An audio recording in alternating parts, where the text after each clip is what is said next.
This video is to show you how to use the Fillet tool in Inventor. There are actually two places you can find the Fillet tool. One is under 3D Model. The other is under Sketch. I'll demonstrate the Sketch one first. Here I have a 2x2 square already in my sketch. I'm going to use the Fillet tool to round the corners. After I click the Fillet tool, I put in the radius that I want my fillets to have. In this case, I'm going to put in 0.25. Do not hit enter, as this will close the tool. To make the fillets, click on the two lines that make up a corner. And you should be able to see that it is rounded. Sometimes you also have the ability to click the corner point. For now, I'm only going to fillet the top two corners.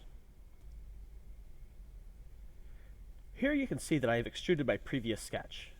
I'm now going to use the Fillet tool under 3D Model to round the bottom two corners. I'm entering a radius of 0.25.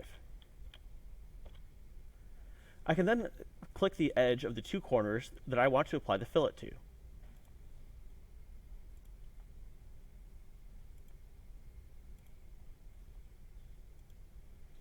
The Fillet tool under 3D Model can also be used to round edges.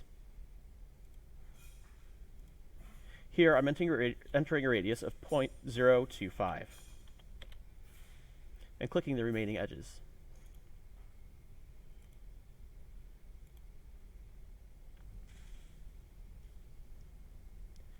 Here you see that I have extruded a cut into my part. The Fillet tool can also be used to round the inside corners. I'll make the inside corners with a radius of 0.125.